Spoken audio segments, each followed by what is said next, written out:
Hello everyone, welcome to our channel. This is Srishti Agarwal. तो मैं आप सभी क्लास 9th के स्टूडेंट्स के लिए लेकर आई थी सब्जेक्ट मैथ्स की वर्कबुक के सॉल्यूशन, जिसमें हमने काफ़ी सारी वर्कशीट देख ली हैं, असेसमेंट देख लिए हैं।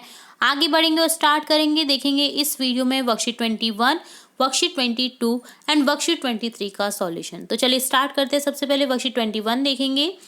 Match the equation form by the statement. Equation को मैच करना है स्टेटमेंट के through. The sum of 3 times और नंबर एंड 4 इज 25। तो ये मैच किससे होगा? देखिए यहाँ पर sum of 3 times of number, यानी 3 को मल्टीप्लाई कर दिया x से प्लस 4 इज कितना बचा? 25। तो यहाँ पर इससे मैच कर देंगे। The sum of x and 4 is 16। तो देखिए x प्लस 4 इक्वल टू 16 कहाँ दिख रहा है? उससे मैच कर देंगे हम इसे। सब्ट्रैक्टिंग 5 फ्रॉम x में से x minus 5 equal to given 3। तो यहाँ पर इसे मैच कर देंगे इस तरह से।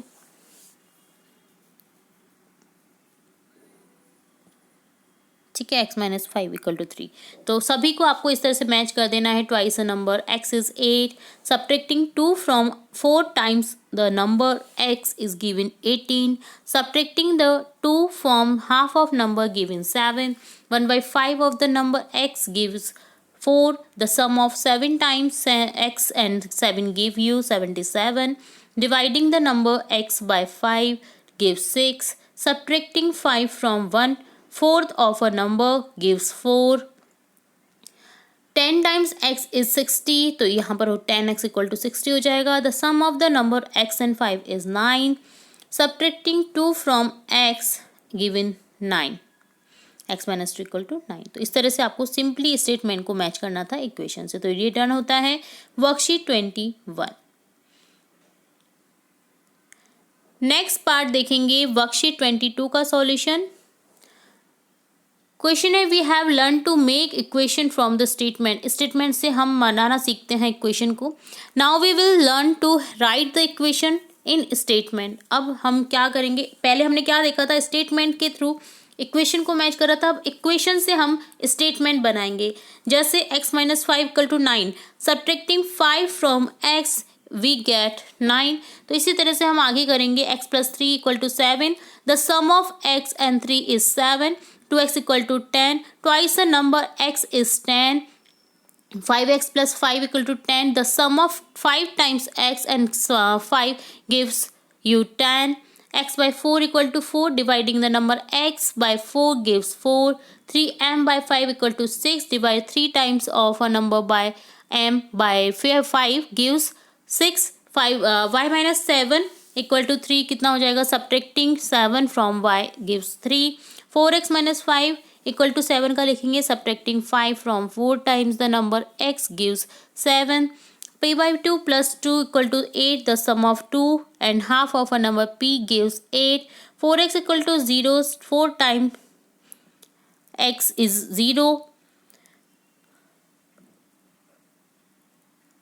x by 5 minus 2 equal to 6.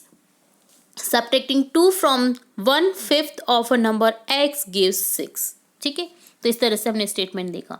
Here there are certain words which were necessary to be introduced, such as multiplying a number, multiplying any number by 1/3 and 1/4, that is 1/3, 1/4, using addition and subtraction के लिए इस तरह से use करते हैं।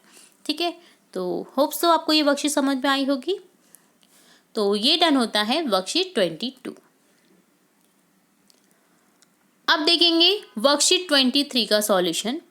First question है यहाँ पर, solve equation 12p minus 5 equal to 25। तो देखिए इस तरह से करेंगे। First step by adding 5 to both side. 12p equal to 30 हो जाएगा। Minus 5 plus 5 equal to 0। Second step dividing by 12। तो यहाँ पर 12 से डिवाइड किया तो p इक्वल टू हमारे पास में आ जाएगा 5/2। 12p minus 5।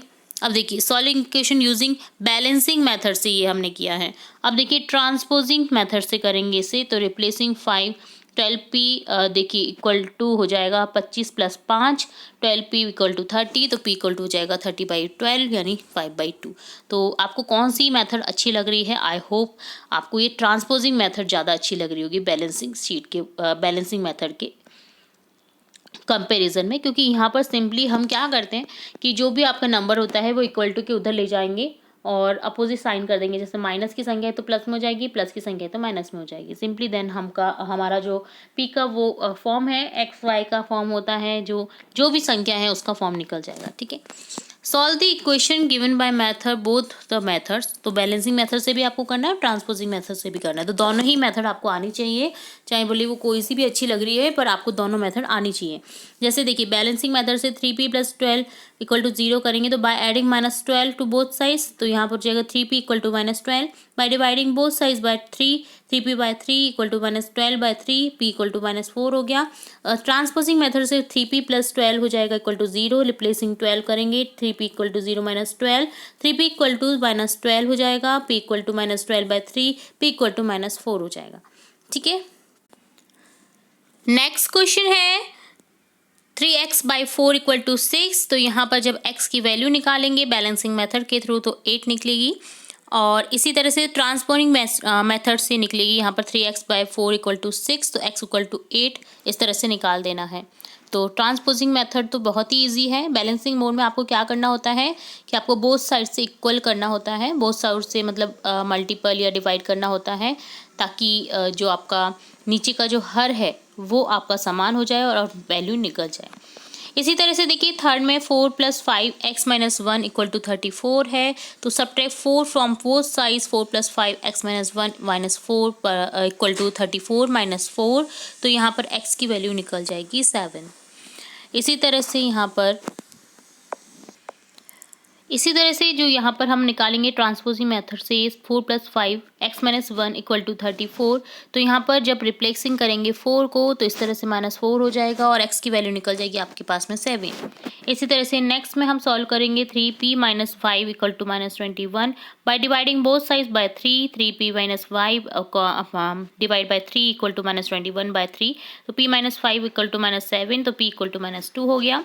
इसी तरह से 3p - 5 = -21 replacing 3, p - 5 = -21/3, p - 5 = -7, p = हो जाएगा -2। तो इस तरह से ये डन होता है आपका कंप्लीट वर्कशीट 23। ठीक है।